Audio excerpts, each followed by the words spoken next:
What's up, my people? This is your girl Misha. How's everybody doing? Welcome back to my channel. Today I have a word for you. So I was cleaning up my daughter's clothes, my kids' clothes, putting them in the wardrobe, and I saw a sticker, and it's a small label sticker.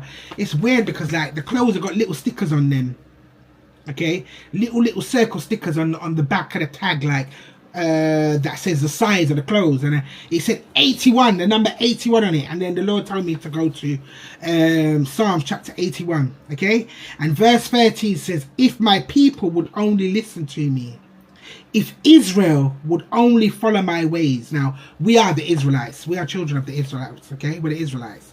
So he's talking about his people, okay, that are tossing in their faith, and their faith is wavering, okay. He's saying, if only my people would listen and follow my ways, okay? In Deuteronomy chapter 5, verse 29, it says, oh, that their hearts would be inclined to fear me and keep all my commands always, so that it might go well with them and their children forever, okay? Let's go back to Psalms 81, verse 14. How quickly I would subdue their enemies, okay? So people who's troubling you and you pick with them, or trying to do evil to you and your kids, then the Lord said, if you listen and follow his ways, he will subdue your enemies quickly, okay? In Psalms 47 verse 3, it says, he subdued nations under us, peoples under our feet, okay? Verse 14, and turn my hand against their foes. So he will subdue your enemies, yeah? He will make them be under your feet, okay? And his hands will be against your foes.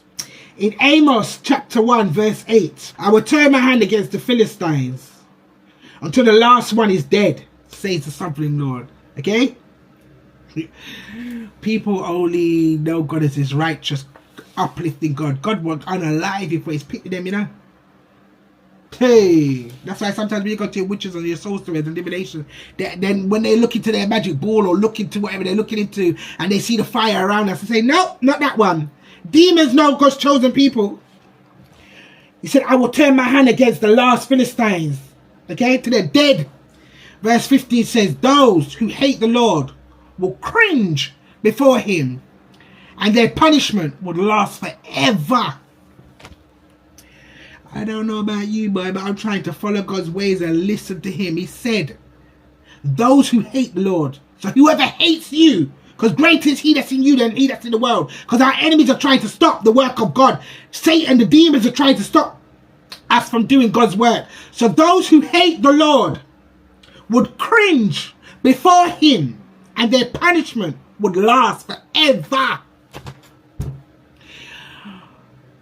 The Lord chose Ezekiel to be a watchman to go and tell the Israelites, okay, the ones that will be disobedient, to warn them about judgment, and they wouldn't listen.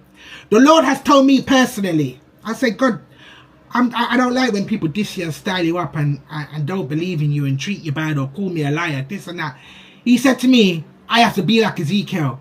When he tells me to talk something, I must talk it. He told me straight up, the Lord told me they're not going to listen. He said, the people that I'm telling you to warn, they're not going to listen.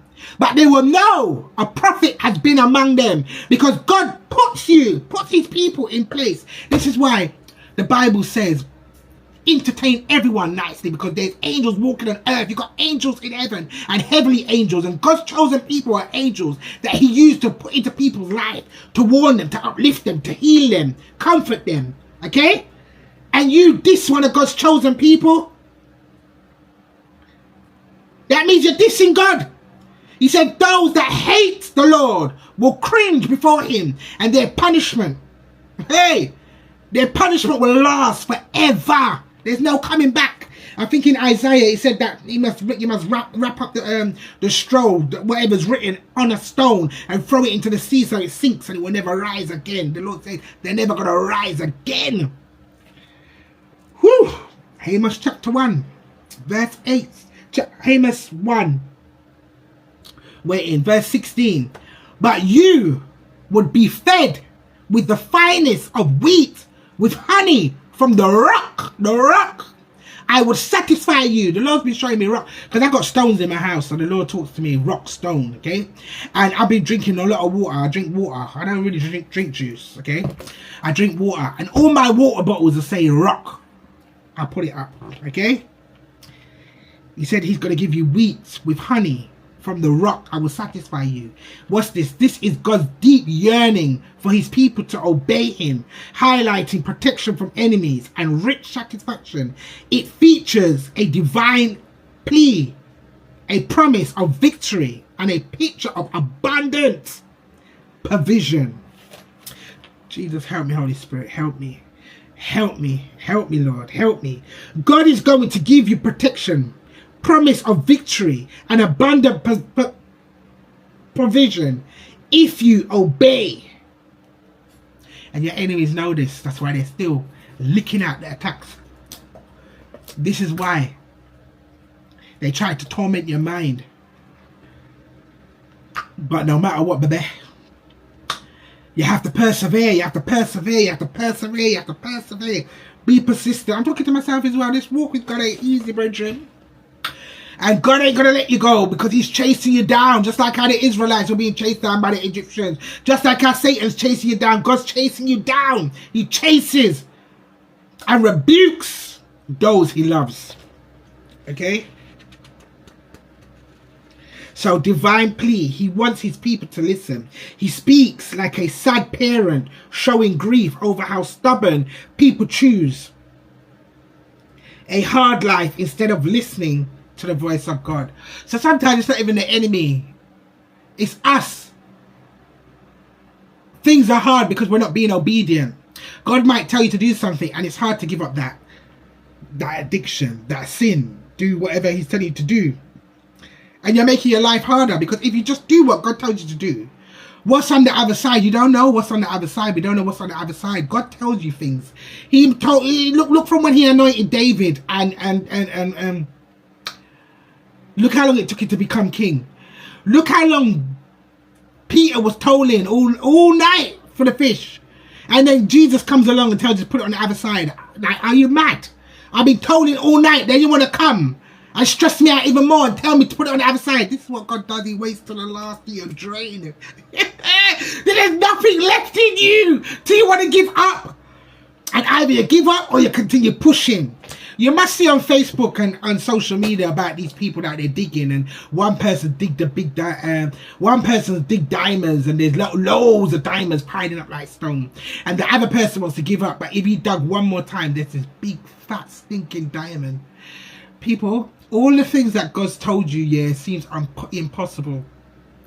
The things God's told me, I know he's done, he saved my life, he's done a lot. He saved me from gun, from poison, took me out of a narcissist relationship, saved me from car crashes, bare things the Lord's done. But this one thing that God's saying he's gonna do,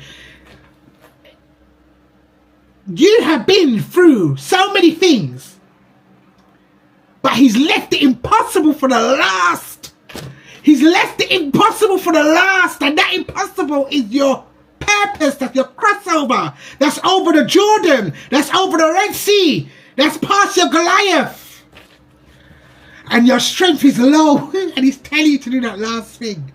That one last thing. Are you going to do it? Are you going to obey? Are you going to be like Abraham? See, Abraham could sacrifice Abraham could sacrifice Isaac. You know why? Because he saw the hand of God. God took him out of his family's house. Told him to leave his father's house and go to a land that I will show you. Okay? That was a test. Then he provided for him. That was a test. Then he split him and Lot up. And that was a test. Okay? So Abraham saw him protect him. Provided for him. Gave Sarah a baby at that age. He went through so many tests. That's what it was nothing for him. That's why he said he's going to go up to the mountain with Isaac, and he's going to come back, because he knew if the Lord gave him a son, why is God going to take the son from him? The ram's in the bush for you. The Lord's been showing me a ram on the road I'm driving, but it's not R-A-M, it's R-A-A-M. Okay?